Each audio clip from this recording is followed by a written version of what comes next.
안녕하세요. 이민경 행정사입니다.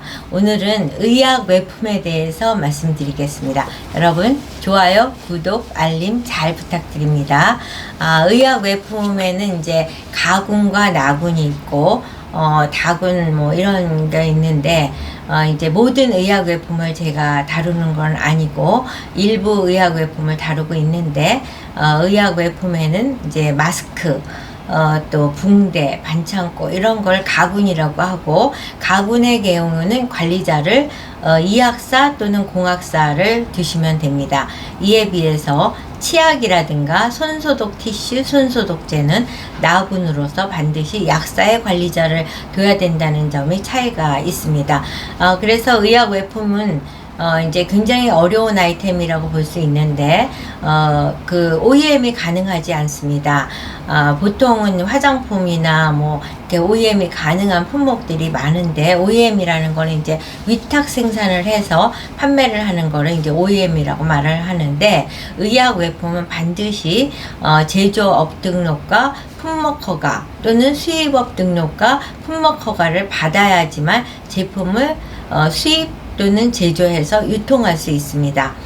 만에 하나 OEM을 하고자 하는 경우는 어떤 경우가 가능하냐면, 우리 회사가 제조업 등록도 했고 품목 허가도 받은 상태에서 오다가 너무 많이 들어와 갖고 우리 공장 규모를 갖고는 오다 받은 걸 다 생산할 수 없기 때문에, 이런 경우에는 이미 제조업 등록과 품목 허가를 받은 또 다른 회사에게 OEM을 요청을 할 수 있습니다. 이처럼 제조업 등록 없이 생산은 가능하지 않은 것이 마스크나 또는 생리대 같은 의약 외품이라는 점을 먼저 강조해 드립니다.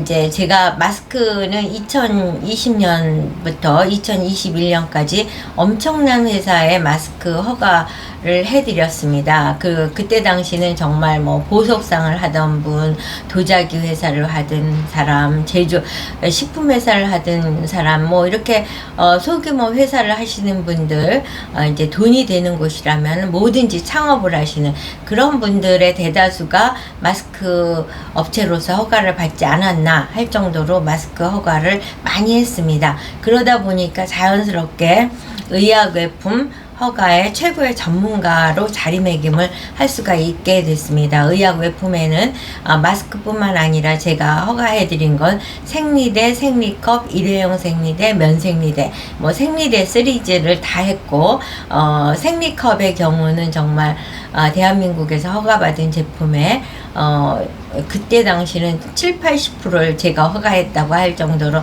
많은 업체들을 허가를 했고, 그 다음에 이제 반창고라든가 또는 그 손소독제, 손소독 티슈를 허가를 했습니다. 근데 이제 대부분의 제품이 반짝 제품이 많았습니다. 그에 비해서 생리대의 경우는 우리 5천만 인구 중에서 가임 여성이 하는 그 생리, 그러니까 거의 5천만 중에 한 2천만 내지는 1,500만 정도는 늘 한 달에 한 번 생리를 한다고 보시면 될 겁니다. 그 시장이 늘 인류 역사가 존재하는 한은 늘 있는 수요라고 생각을 할 수 있습니다. 그러다 보니까 생리대 허가와 관련해서는 지금도 꾸준히 연락을 해주고 계십니다. 생리대를 이제 2017년에 발암물질 VOC가 검출됨으로써 생리대 파동이 터졌죠. 생리대 파동이 터져서 일회용 생리대를 쓰면 위험하다. 그래서 뭐 면생리대니 생리컵이니 이런 대체 그 상품이 많이 개발되고 허가를 받았습니다. 그렇지만 그럼에도 불구하고 편의성을 가진 일회용 생리대에 대한 시장은 이제 계속 꾸준히 이어지고, 최근에는 언제 그랬다는 듯이 일회용 생리대 일색으로 시장이 이제 구축되어 있다고 해도 과언이 아닐 것입니다. 근데 일회용 생리대는 사실 생산 라인에 엄청난 투자가 전제되어야 되기 때문에 수입업으로 일회용 생리대를 허가받고자 하는 회사가 대다수입니다. 그래서 이제 수입업 중심으로 말씀을 드리겠습니다.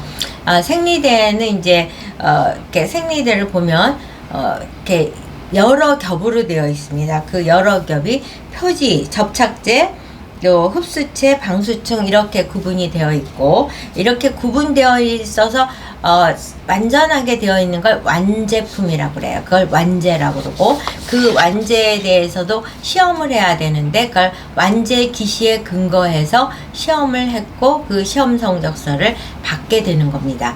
그리고 이제 표지, 접착제, 흡수체, 방수층 이 모든 것이 특수한 원료로 구성되어 있어서 면상 펄프라든가 부직포라든가 폴리에스테르 필름이라든가 폴리에틸렌, 한멜트 접착제 이런 이제 일반적인 성분을 갖고 이 제품들이 원료가 만들어지는데, 이 원료에 대해서도 원료 기시가 있어야 되고 원료 시험 성적서가 있어야 됩니다. 근데 이 중에서 원료 중에서 이미 허가받은 제품에는 사용되지 않았던 원료로서 우리 제품만이 특수하게 차별화된 성능을 갖기 위해서 원료 성분을 썼다. 이럴 경우에는 이제 안전성, 유효성 시험을 하든가 또는 별규를 구성해서 이제 별규 시험을 해야 됩니다. 하던가가 아니라 오화가 아니라 엔드인 경우도 있고, 안유는 없이 별규 시험만 해서 해도 되는 경우도 있습니다. 근데 이것이 가장 어려운 절차라고 볼 수 있죠. 얼마 전에 한 의뢰인님께서 연락을 주셔갖고, 저희가요 생리대 허가를 받기 위해서 신청을 했다가 반려가 됐습니다. 대부분의 서류들은 다 준비가 잘 됐는데 성분 하나가 별규를 만들어야 되는데 별규 근거가 없고 시험 성적서가 없어서 반려되었습니다. 이렇게 말씀하셨어요. 근데 사실은 그게 바로 안건 거죠. 대부분의 것은 일반적인 문서로 대체가 될 수 있는 경우가 대다수인데, 이 별규, 우리 회사에서만 쓰는 이 특별한 원료에 대해서는 별규를 작성해야 되고 별규에 의한 시험 성적이 나와야 된다는 거, 굉장히 어려운 절차를 밟아야 되는 것입니다. 이렇게 해서 안유 시험은 이제, 그러니까 완제품 시험은 한 검체라고 그럽니다. 한 50여 개를 시험연구소에 보내서 완제 시험 성적서를 받아야 되고, 각각의 원료, 면상 펄프라든가 부직포, 뭐 폴리에틸렌, 핫멜트 접착제로 구성된 이 흡수체, 방수층 이거에 대해서는 이제 원료 회사로부터 시험 성적서를 받아서 제출을 해야 되는데, 이제 수입의 문제점은 뭐냐면은 그 원료 회사가 서류를 백업을 잘해주는, 피드백을 잘해주는 회사라면은 이게 일사천리로 쉽게 갈 수 있지만, 원료 회사가 이제 이런 얘기들을 합니다. 다른 회사는 다 제가 드린 서류 갖고 허가 받았는데 거기만 왜 이렇게 까다롭게 하세요?